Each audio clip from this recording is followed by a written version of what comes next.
Salut, c'est Kenny, bienvenue dans cette vidéo. Dans cette vidéo, je vais vous expliquer comment acheter un bien qui s'autofinance. Alors là, on est dans un de mes appartements que j'exploite en courte durée, donc j'en profite qu'il n'y ait personne cet après-midi pour vous faire une petite vidéo. Alors, m'en veuillez pas si je regarde par ici, c'est que j'ai mis l'ordi et j'ai pris pas mal de notes en fait pour rien oublier. Comment trouver un bien qui s'autofinance? Je ne sais pas si vous avez déjà parlé autour de vous de chercher un appartement, de trouver un bien qui s'autofinance, etc. Mais si vous en parlez, on va vous dire que soit ça n'existe pas, soit que c'est très dur à trouver, ou alors que c'est carrément impossible. Alors il faut savoir que la plupart des investisseurs en France achètent des biens qui ne s'autofinancent pas. Ok. Donc je vous ai préparé 7 étapes et dans lesquelles je vais vous expliquer comment trouver un bien qui s'autofinance. Donc déjà, avant d'attaquer ces 7 étapes, abonnez-vous à cette chaîne YouTube, ça va vous permettre de recevoir donc une petite notification à chaque fois que je vais sortir une vidéo et d'être du coup au courant de chaque sortie de vidéo. Donc c'est parti pour la première étape. Donc déjà la première étape c'est qu'est-ce qu'un appartement qui s'autofinance? Alors ça c'est très simple mais c'est un petit rappel. Par exemple, vous avez un appartement qui vous rapporte 500 euros, ok? Il faut que dans ces 500 euros, toutes les charges rentrent, c'est-à-dire que la mensualité de crédit, les charges de copro, taxes foncières, le comptable et autres, enfin diverses charges liées à cet appartement, il faut qu'avec vos 500 euros, vous ayez tout payé. Donc faut que les 500 euros, il faut que le loyer englobe toutes vos charges, ok? Et donc ça, c'est un appartement qui s'autofinance. Maintenant, si par exemple vous avez 500 euros de charges et 500 euros de loyer, donc vous faites une opération, ce qu'on appelle une opération blanche, c'est vraiment un appartement qui s'autofinance. Mais si jamais par exemple vous avez 450, 420 euros de charges totales et 500 euros de loyer, eh bien vous avez une différence de 80 ou 50 euros et ça, cette différence, elle va tomber dans vos poches, ok?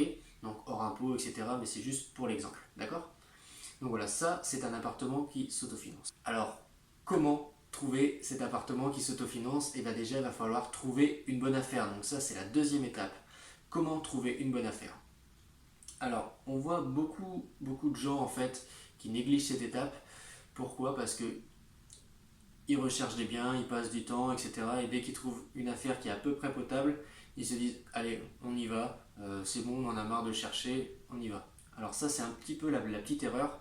Pourquoi? Parce qu'en fait, c'est là où on va faire la plus grosse rentabilité. Plus on va négocier notre bien, meilleure va être la rentabilité. En fait, il faudrait négocier le bien 15, 20, enfin minimum 15 à 20% en dessous du prix du marché. Donc je vais vous prendre un exemple.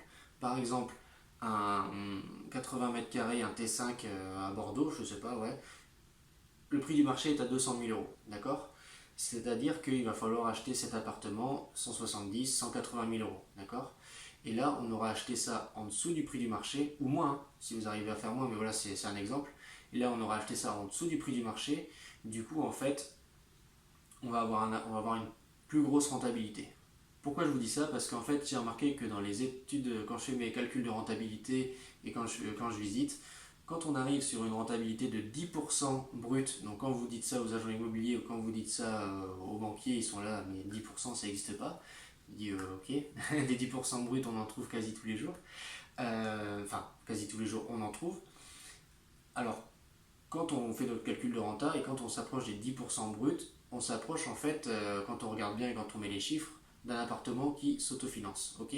Donc le but du jeu, ça va être de dépasser ces 10% bruts pour vraiment en fait avoir du cash, avoir des loyers qui rentrent directement dans notre poche. Ok. Alors il faut savoir, il y a un truc qui se vérifie dans l'immobilier, c'est qu'une bonne affaire ne se trouve pas, elle se crée. Ok. Je vais vous expliquer pourquoi.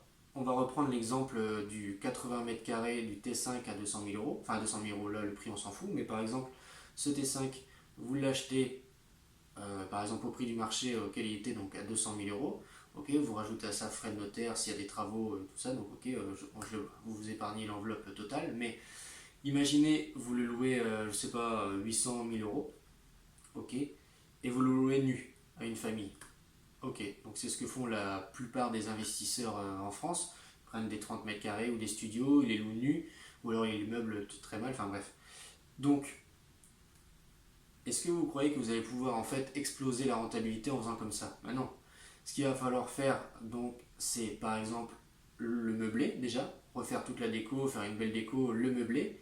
Donc déjà, on va passer sur du meublé, on va avoir des.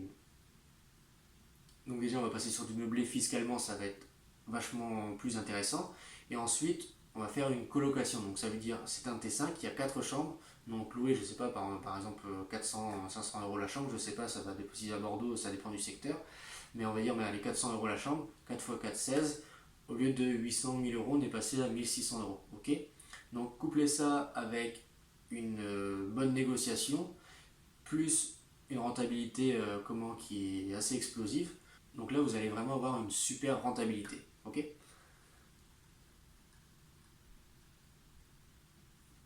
Troisième point, vous avez acheté votre appartement, vous l'avez négocié, très bien. Maintenant, il va falloir le rénover. Alors, la rénovation, c'est vraiment une grosse étape, vraiment une très grosse étape en fait dans votre rentabilité. C'est choisir le mauvais artisan, ça peut vraiment vous plomber votre rentabilité. Pourquoi? Alors, il va falloir déjà, quand vous allez faire venir vos artisans, vous en faites venir 3 à 5. Moi, j'aime bien 3 je suis plus dans les 5 moi quand je les fais venir. Mais voilà, enfin maintenant j'ai mon équipe, mais vous faites venir vos 5 artisans, vous regardez en fait les devis, ok. Déjà vous regardez si l'artisan, si vous donne des idées, si vous donne des conseils, etc. Ou s'il note juste ce que vous voulez sur un bout de papier et qu'il ne regarde même pas voilà ce que vous voulez. Voilà. Donc déjà vous allez déjà le sentir au feeling.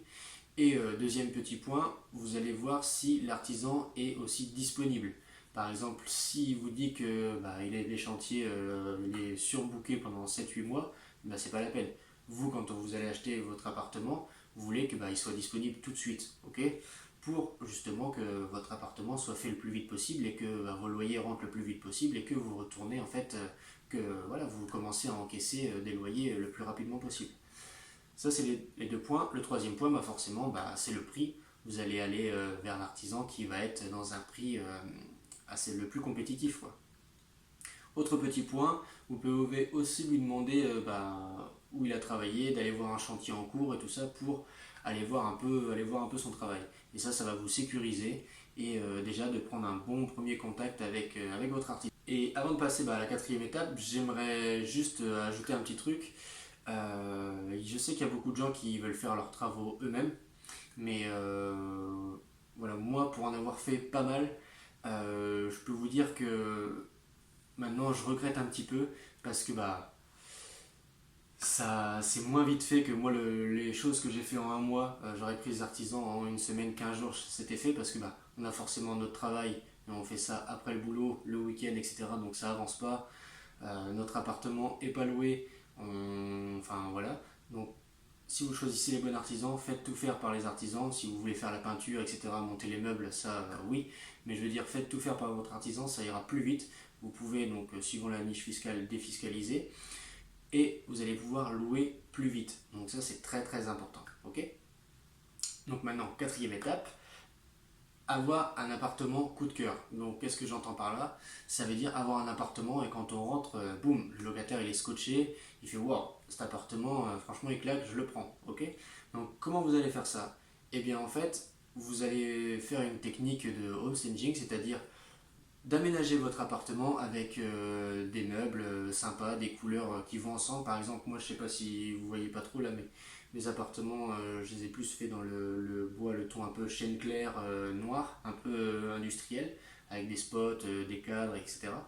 Donc voilà, c'est mon petit type de déco. Je change, je fais pas tout le temps pareil, mais j'ai un peu cette base. Et vous voyez avec des touches de couleurs, des coussins de couleurs, voilà, des petits trucs en fait qui attirent l'œil, des petites plantes, voilà, plein de petites choses en fait qui vont rendre en fait cet appartement agréable à vivre et où le locataire en fait va bien se sentir. Ok. Donc ça va être bon pour par exemple quand vos locataires vont arriver pour les visites, ils vont tomber sur un appartement qui va être clean. Ça va être bon pour vos locations en courte durée. Par exemple, si vous faites un bel appartement qui rend bien, vos locataires en fait rien que sur les photos, enfin ça va être l'étape d'après, mais rien que sur les photos vont voir cet appartement et vous aurez plus de taux de remplissage que si vous faites un appartement pourri. Voilà, c'est logique.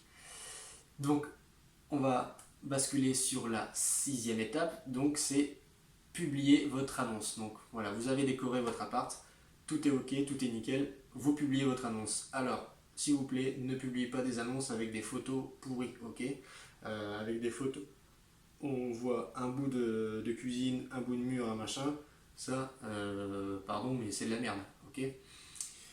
Prenez des photos grand angle, avec vraiment où on voit toute la pièce, et on voit aussi plusieurs photos où on voit par exemple toutes les pièces.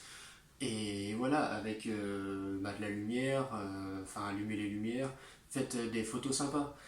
Le top que vous pouvez faire, c'est faire venir un photographe professionnel quand vous avez fait vos premières.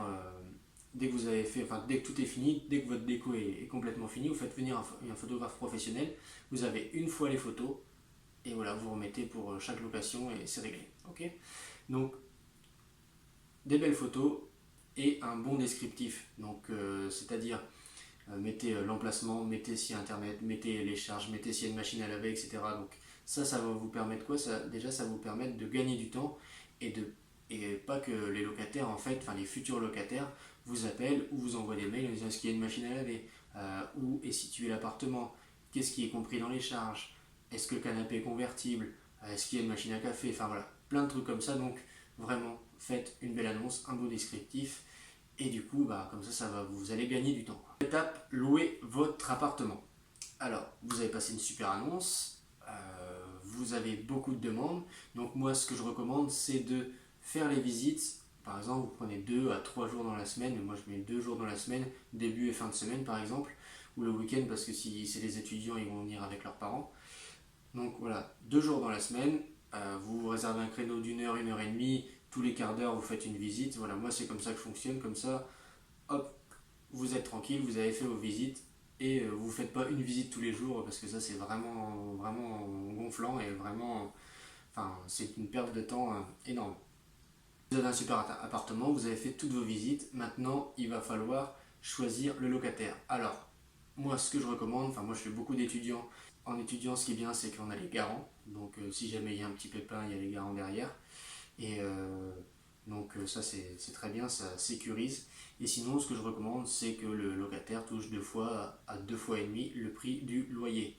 Pourquoi? Parce qu'en fait, ça va lui laisser un reste à vivre. Donc, je sais pas, par exemple, vous avez un loyer de 500 euros. Si le mec touche 800 euros, ça serait bien que 800 euros, 5, 6, 7, 8, il va lui rester 300 euros pour vivre, même s'il va déclencher les appels, etc.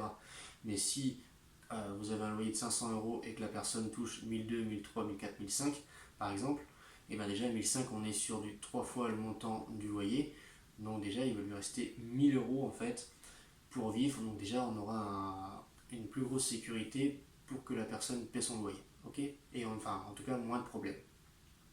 Ensuite, autre option, vous pouvez adhérer aux assurances GLIS, les assurances garantie loyer impayé. Alors ça, moi je vous recommande d'aller voir sur le site des assurances pour voir en fait toutes les, parce qu'il faut que votre locataire réponde à quelques caractéristiques, pardon. Donc voilà, chaque assurance c'est à peu près pareil, mais voilà. Si vous voulez ça, je vous conseille de vous renseigner directement auprès de ces assurances. Étape numéro 7, touchez enfin vos loyers. Donc la meilleure étape, votre locataire est en place, vous touchez votre premier loyer et moi ce que je recommande c'est de prendre les 2 mois de caution si vous faites du meublé, parce que en meublé on a le droit de prendre 2 mois de caution et quand on fait un appartement qui est tout neuf, je peux vous dire que prendre 2 mois de caution, déjà ça nous sécurise nous et aussi ça dissuade la personne de faire des conneries, d'abîmer l'appartement. Donc voilà, donc vous avez loué votre appartement, tout s'est bien passé, tout se passe bien, donc maintenant vous faites un petit resto, vous vous félicitez et vous allez pouvoir donc enchaîner sur un autre bien. Pourquoi? Eh bien parce que vous avez fait un achat, un appartement qui s'autofinance, donc aux yeux de la banque, vous avez fait une opération rentable, donc vous allez pouvoir réenchaîner. Ok. Donc c'est ça qui est bien avec un appartement qui s'autofinance, c'est ce que chaque investisseur devrait faire. Si jamais vous voulez en savoir plus sur l'immobilier, j'ai fait une formation vidéo d'une heure, un peu plus d'une heure en fait, qui est complètement offerte dans la description de cette vidéo, où on parle de comment trouver une bonne affaire, on parle bien plus en profondeur de ça, on parle de fiscalité, on parle de comment obtenir un crédit sans apport, on parle de trouver le bon artisan. Et voilà, et tout ça c'est dans la description de cette vidéo. Donc ça sera une vidéo par jour pendant 4 jours. Et voilà, donc je te dis à bientôt pour une prochaine vidéo. Ciao!